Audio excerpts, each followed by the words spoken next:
ng Grok block. That also helps yung Uranus if you think about it dun sa lane niya. So, tatlo yung lanes na pwedeng matulungan ng isang Grok at tatlo yung mga heroes din na maganda yung magiging potential na simula dito para sa Omega. Isang bagay na tricky pa rin talaga para sa Falcons is if you draft an assassin like Hayabusa or Lancelot, usually pinipair up mo siya ng isang frontliner. Ang isang hero na pwedeng mag-play ng contact, Arlot and Kalea, hindi sila yung tunay na talagang haharap for the team. Baka nga si Few pa yung maging bait and contact dito ng Falcons. Well, we're about to find out dahil magsisimula na ang Game 1 of this Best of 3 series at nag-aara na nga magkakasakitan dito sa may bandang mid lane. Pero mukhang mauuna ang Team Falcons sa pag-clear ng kanilang wave. And so far, no aggressive maneuvers for both teams. Talagang playing it safe sa early parts ng larong ito. Early pokes lang yung nakita natin kanina. We have yet to see kung sino pa nga yung lamang doon dahil agad namang na-replenish yung mga buhay nila. But for this gold lane matchup, nakita mo rin yung range advantage na meron itong si Super Marco sana. Kaso yung carry, hindi siya pinapag-clear ng minions talaga. Wow. Very interesting, no? Kadalasan Granger ang nang bubuli sa ganitong lane pero para bang nadadaan ni Nitski sa galaw. Yeah. And also yung aggressiveness with this Master Assassin pick up mula doon kay Netsky para manalo doon sa lane na yun. Hindi ka rin pwedeng maging sobrang passive burn going up against the Granger. Especially kasi yung Granger pwedeng meron double lane options lalo na dito sa expanding rivers. So gusto mo na ikaw yung aggressor at makakuha actually ng mga gold crabs. So far, no, wala pa naman talagang nagbibigay ng big engages at wala pa nga nababurn na battle spell. Matagal-tagal pa bago lumabas ang ating pinakaunang pagong. But here comes a 2v2 dito sa may bandang iba pa. James ay tatangkihin lamang ang damage. Tuloy pa rin ang labanan ng pokes. Pero lamang kasi yung Falcons dahil nag-heal din sila because of that passive mula sa Kalea. Oh, and here comes the expanding rivers. Mukhang lalabas na rin ang pinakaunang pagong. Hindi pa naman level 4 ang ating mga mid laners. Pero papunta na doon ang ating XP laners at level 4 na ang ating mga junglers. Hindi pa naman ata magkikita. Literal nagbibigay lamang ng info at vision. James din at level 3. Pero mukhang makakapag level 4 naman dito sa mid lane wave. Hawakan ni Ryzen yung turtle. Nakasilip lang si Ogwen. Nandun si James para mag-zone. Pero binitawan lang din nila. Hinihintay nila na mag-engage ang Falcons. Makuha sila ng ult para kay Super Yoshi. Traditional switch para makakuha ng ultimate. Itong Grok. Oh no. Will allow actually Omega to teamfight better. Walang ultimate si Ogwen sa moment na to. This is looking bad for Team Falcons. Kailangan lang makahanap ng pitas. Although sa gitna, may ginagawa. At si Netsky pa ang unang tutumba sa first blood for Super Marco. Meanwhile, yung turtle ay tinutuloy ng smart Omega and that goes Ryzen with the Netsky. Pero yung ganda ng tectonic charge para kunin ang buhay ni Kyle TZ. 2 men down. I mean, 1-1 ang naging palitan pero hawak ng Omega ang turtle. And wow, naging lamang pa nga doon ang side ng Team Falcons in terms of gold. Kahit pa sabihin natin ang pagong ay napunta sa Omega. Yan, dahil dun sa kill doon kay Netsky. And even the Purify committed para dito sa side ng Omega on their gold laner. Ang laking bagay na nakapita sila ng first blood in favor of Super Marco pa nga. Yun nga lang namatay doon si Kaltizi dahil doon sa commitment ni Super Yoshi with that flicker. At wala nga siya flicker nun actually. Para gumamit na siya dito ng tech charge. At meron siyang isang knife. Doon sa moment na yun kanina, kaya nagulat din tayo bakit sobrang taas ng damage output. Bigla, out of nowhere, it's because of that plus 15 na physical attack na item. Tsaka binubuo niya yung Fury Hammer by the way. Yesterday, for Smart Omega, si Super Yoshi nagpapakita ng Fury Hammer on this Grok. I like this bago play, siya bumili ng bago siya bumili ng mga tanky items niya. Literal, papasakitin niya muna sarili niya. Dito nga lang sa mid, binuhat-buhat si Haji. Although wala pa naman masyadong mangyayaring casualty dahil innate sustainability ng Smart Omega mataas din. Plus yung mobility ng Kagura. Ito yung pinag-uusapan natin kanina during the draft. Yeah. Ang isang Kagura sa mga ganitong mga moments, mag-aarap din talaga ng mga pick-ups at sobrang effective kasi pag tinignan natin ng mga heroes ng Falcons, hindi sila high HP heroes. So, you will also prioritize yung physical defense. And if you're Falcons, parang hindi mo muna iisipin yung damage ng Kagura dahil ang sources ng DPS na Omega ay puro mga physical. You have yung carry, you have the Lancelot, as well as itong Grok. Yung kanyang combo ng isang Grok, kahit isang roamer, masakit. So, medyo maghanap ka muna ng physical defense, which also allows Haji to snipe yung mga low HP heroes ng Falcons. Narito na nga tayo sa pangalawang pagong ng larong ito. Going Team well Falcons maglalagay na ng 5 katao around this turtle pit at tatakbo na patungo sa turtle na ito ang Smart Omega. Susunod natin si Ryzen to begin. Nandun yung tech charge. Mula kay Super Yoshi, hindi lang tumama. And there goes Kaltizi getting the turtle. May ipit lang Wow. Super Yoshi at bigla na lang binurse down. Pero Haji with that combo. Kaso wala siyang makukuha. Si Ogwen lang James. pala. Ngayon tuloy pa rin sa paghabol ng Team Falcons. Pero naka-atras na ng tuluyan ng Smart Omega. Still a 1-for-1 trade. Pero ang pagong ay mapupunta sa kamay ng Team Falcons. Sino ba ang nananalo sa early game ngayon? Ngayon, masasabi natin yung Falcons, ang ganda ng kanilang pagkakabawi doon sa Omega. And most especially, itong si Kaltizi, parang nalaman niya, nakapag-adjust siya doon sa ginagawa dito ni Super Yoshi. Kahit may flicker pa yon, nabigyan niya ng pagkakataon yung sarili niya na mag-prep ng isang shadow para naman makaalis siya agad. Even with the combo coming from Omega. Siyempre, tinulungan siya ng kanyang mga teammates. Flap, dealing the damage now. Muntik-muntikan si Haji doon, pero dahil nga doon sa kanyang Rosso Umbrella P ay nakatakas Kaltizi daw and Ryzen. May onting 1v1 lang sa baba, naramdaman na ng onti ni Kaltizi yung sakit ng lance, pero wala pa rin namang casualties. And so far no, sa larong ito, hindi talaga nagkakaroon ng 1K gold lead. The largest gold lead so far na nakita natin ay pumatak lamang ng 700, around 800 gold, pero agad din nawawala. We are entering the 6-minute mark. Napakakalmado ng laruan ng Omega and Team Falcons. Man, I just have to say it out loud. Naninibago ko sa laruan ng dalawang teams ngayon. Especially para dito sa Falcons kasi nakikita natin na sarili-sarili na yung mga papagprotektahan dito. Although si Few tumutulong din siya para sa pag-peel doon kay KLTZ. Si Super Marco with this river control na sinasabi natin doon sa case to victory, ang ginagawa na lang nila dito is mas binibilisan na lang nila. Hindi sila nag-oversize sa river. Sa ngayon, Omega pa rin yung nakikita nating nakakontrol doon sa mismong river area. Pero para sa Falcons, fast clear lang, get out of the way, tapos turtle fights. Saktong-sakto. Mukhang may 2v2 pa doon sa may bandang itaas. Magkakakitaan naman ang dalawang roamer at mukhang sasakyan na nila ang expanding rivers patungo doon sa panghuling pagong ng ating laro. Nasa pwesto na si Flap DC, pero mukhang ibablock muna ng Team Falcons si Super Yoshi. Tataran si Ogwen doon, nagamit yung tech charge para lang makatakas. James ang sumala ng onting damage, pero alam nilang wala ng ultimate yung Brock. Pwede silang pumalag for the turtle at hawak na nga ni Kyle TZ yun, pero nandiyan naman si Flap Ogwen para tulungan siya. Meanwhile, si Ryzen ay nakita rin nila at nabuha mo pala yun. May Thorn Rose pa at nakatakas ng boxer. Phantom execution at mukhang libre na yung bagong sa Team Falcons, pero humahabol at pumapalag pa. Naghahanap ng kasamang kill. Nagamit yung combo ng Kagura, pero walang tinamaan kaya walang mamamatay. Great preparation mula dito sa Team Falcons. Naharangan nila ang Omega. At nakita nila si Ryzen, hindi na nagdalawang isip ang side ng Team Falcons.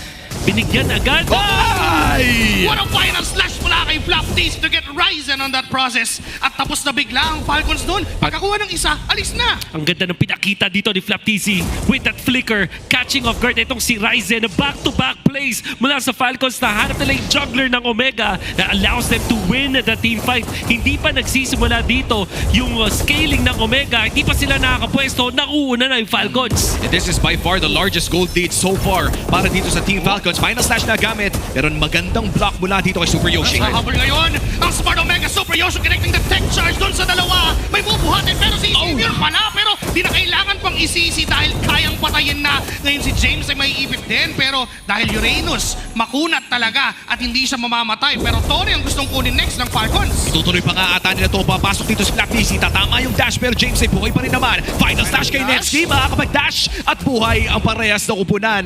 At mukhang kailangan na muna mag-reset ng bagya dahil nag-iinit na doon sa top lane, pare. Nakita natin sa Omega, hindi sunod-sunod yung kanilang mga initiations. So ito, maganda yung mga initiations na nakikita natin mula kay Super Yoshi. There wasn't any follow-up kasi malayo pa yung kailangan lakarin ng isang carry, a mid-range marksman, tapos single target pa. And then if you think about yung Kagura, the only problem palagi pag inisip natin sa Kagura is combo-based na hero to. Kailangan meron ka ng ultimate para dun sa yin-yang na connection at tapos makakuha ka dapat ng magandang burst down kung sakaling may mag-initiate. Omega is now dependent on their execution. situation. Kapag nawalan sila ng isang DPS, mahihirapan silang makakuha ng second team fight. Whereas itong Falcons, napakataas ng kanilang sustain. They have the Jushin. You have this Arlot na low cooldown yung kanyang ultimate. At syempre, unlimited na bala mula kay Super Marco. To be honest, no, sobrang low uptime ng actually sobrang taas pala ng uptime ng Team Falcons dito. Halos lahat ng kanilang mga hero ay yung walang resources na inaapangan. At sisimula na nga ng Omega ang Lord na ito. Nag-ulti na rin si Netsuki, so ipapersata nila. Laptizi, nandito mag-isa. Nandiyan naman Super Marco. Oh my gosh. Oh no! Oh no! Pero si Haji makakakuha nung Lord. Ryzen's gonna go down. Hahabol ang mga Falcon. At si James ang sinusubukan. Pero si View ay medyo napalalim. At namatay sa pagkakataon na yon. Pero tuloy pa rin si Flap. Kaso nandiyan si Super Yoshi para pigilan lahat ng plano niya. But then it's a good Lord take for Smart Omega. Sa gitna, susunod. Nandiyan yung Final Slash na kukonekta sa dalawa. Pero wala siyang damage output. Kyle TZ doon sa likod. Gustong kumis. Oh, no. Pero wala siyang damage ngayon. Maghahabol, papalik. Smart Omega. Tech charge sa dalawa. Kaso si Flap TZ susubukan. Continue yung panggugulo sa likod. Kaso nga lang, makaka-atras pa rin Super Yoshi. And James is solo zoning members from Team Falcon. And yung combo ay nandyan para kitilin si Ogwen. May ipit na naman si James. Mabubuhat siya pabalik. Ayaw pa ng damage. Hindi tatama yung final slash at makaka-atras ang Smart Omega. Good sequence mula dito sa Omega at hindi pa nga tapos. Ryzen papasok dito sa purple buff para mangnakaw. And another Oh my block God, what mula a dito block. kay Super Yoshi. Pero doon sa retry battle na yon ay mananaig pa rin si Ryzen. With all of the sequences na nakuha ng Omega doon ay liliit ang gold lead from 3,000 to 1.8. What a very important team fight para sa Omega. Yung extended team fight. Another final slash galing kay Flap TZ. Ang Pero si kulat! James napakakunat pero naging numero ng Sky Piercer ni Super Marco. At okay na yata doon ang Team Falcons. Walang flicker si James no moment na yon. And this time, Flap TZ has his own. Ang panggulat ng Falcons. Yan na talagang bentahin ni Flap TZ. That's why they still picked up this Arlot. Kaya sa ngalan naging dicey. Omega pa rin ang nakalamang dun sa mga exchanges na nakita natin with Netsuki now dealing the damage. Haji snatching yung Lord. At syempre, meron pang combo na nakikita tayo mula sa kanya. Great game sense mula dito kay Haji, no? Na knock up ng dalawang beses. Ayun. Pero Pero sa tatalamaan mula kay Super Yoshi Texture sa dalawa. Super Marco's gonna go down. Yung si Ryzen ay tumatahi at sumasayaw. Double kill para sa kanya. Tatlong mawawala para sa Falcons. At nakalabang bigla ang Omega. Yung kalamangan nabubura na. Oh my God. equalize na naman tayo, pare. Sa lahat ng mga Grok players, yun yung combo na pinapractice mo talaga sa custom paulit-ulit. Second skill, flicker, first skill, sabay ulti. Hindi nakareact. Mga members ng Falcons, hinampas sila sa pader. Oh, wow. That is the high IQ. Sobrang high IQ nun na pinigilan niya yung minions para hindi na pumutok pa yung Holy Blessing. Exactly. Wow. The insane game sense mula dito kay Super Yoshi. Pinakita na nga muna yung microplay, yung pinapractice mo sa custom Ayan, no? game, pare. Look at that. Zero reaction. And we are talking about the bulletproof Super Marco here. Alam niyang mangyayari yun, pero sobrang bilis lang talaga ng mga pangyayari. He actually popped the flicker nung mga moment na yun, pero hindi enough. Like you said, Womi, hindi nakareact. Magical set of plays mula kay Super Yoshi, accented by that 100 IQ play. Sa Earthen Rampart, pare. Imaginein mo, alam niya mag-i-expire na yung Earthen Ramp, yung yung Holy Shields. Defense doon sa baba. Kaya naman nilapagan ng Earthen Rampart, kaya naman nakabutas pa. At ang masama para dito sa Team Falcons ay ito yung long lane for this Lord. Medyo mahirap nga na basag na agad yun. But this time for the Lord. Kita naman na rin ni Ogwen na nandun si Super Yoshi sa may right mid bush. Pero hindi nahahawakan pa ng Smart Omega yung Lord. In fact, they would push that short lane. At si Super Marco nagpakita na, they can burst this Lord down. At we're talking about a carry. Hindi magdadalawang isip ito na i-burst the moment na i-pop yung ulti, pero hindi pa naman ginagamit ito. Hahawakan lamang ni Ryzen. Good vision mula dito kay Flap TZ. Here comes the expanding rivers. Lamang pa rin sa wave ang Omega doon sa may bandang top side. At pwedeng bumili ng oras yung Uranus dito. Ang reset na to ay papabor sa Omega dahil alam nila lamang sila dun sa may long lane, dun sa may top lane. Kailangan lang nila maghanap. I-bait lang nila ang Falcons na mag-overcommit sa kanila. Flap TZ may flicker this time though. So ito yung magiging alas ng Falcons. Kaso si Kyle, nako, kailangan mag-ingat ha. Medyo malayo pa yung jungler ng Falcons. At yung Smart Omega naman, patuloy nilang nire-reset at binibitawan yung Lord. Alam nila yung advantage nila para hindi nila pinibitawan yung advantage na meron sila. Flap TZ, kung may gagawin na play in Team Falcons dito, it has to be quick. It has to be the right person. Hindi pwedeng yung Uranus yung matatamaan dito. It has to be Netski. It has to be Ryzen. At kailangan na nga dumepensa dahil tumataba na yung mga minion wave sa base. Pinabagalan lang talaga nila yung takbo ng Lord Dance. Even Black TC, hindi pa siya makapag-hard commit. Ogwen, mukhang siya yung bibigyan. Hindi pa nagamit yung text charge. Nagamit lang yung flicker. Kaso nga lang aatras pa rin. Oo. Dahil hindi pa kaya ng Falcons sumabay. Well, ginagamit lang talaga nila yung minion advantage nila dito. Para sa side ng Omega, this is a different take on the map. Fundamentally sound, men. Alam ng Omega yung tamang gagawin. Minimizing the risk of this Lord take. Hindi nila kailangan i-all in agad ito. Pwede nilang lutuin ng matagal hanggat masarap na talaga yung putahe sa harapan nila. Slow torture yung nangyayari for Team Falcons. Kaso nandyan na, pinuhat ni Ogwen. Super Yoshi ngayon, papalag pa. Pinuhat din ni Pew. Wow! Text charge, papalayo at papaatras. Pero mukhang si Ma'am TJ gagawa ng mirakulo. Kaso siya'y tumumba. At atras ang buong balkon. Meanwhile, Super Marco did isang damage to James. Pero iniinda lang niya. Okay lang sa kanya. 1-1 yung palitan. It's an XP for a goal. Pero si Pew ay kamuntikan na rin. Bubuhatin si James para mag-zone. Aatras ang Smart Omega. Wala yung isang damage dealer nila. No Netski means gustong kunin ng Team Falcons ang nasa harapan nila. Pero mukhang hindi nila i-risk ito. Nagpakita na rin ng Hayabusa sa may bandang topside at kita nila kung nasaan yung Lancelot. Flap TZ for Netski at mukhang reset na naman para sa Lord. Yan ang makakita counter play coming out from Falcons. Again, Flap TZ with a flicker. Pero sa ngayon, sa second round ng Lord na to, walang flicker itong si Flap TZ. Ganun din naman si Netski, wala siyang Purify. And no wind of nature, dahil kakagamit lang din. It will soon be on cooldown. But off cooldown, I mean, Omega. Kailangan na nalang ilaban sa ngayon itong moment na to. May flicker din si Super Yoshi dito. Pwedeng mangbigla itong Grok na ito na nire-respeto across teams, banning it out against Omega. Ano kaya ang magiging play ni Super Yoshi dito? Available lang flicker pero mauuna si Ogwen. Binuhat niya ang bigla si Super Yoshi. Sumubok si ng Mauna pero si Kyle TZ nasa likod. Pinaugi Shadow Kill.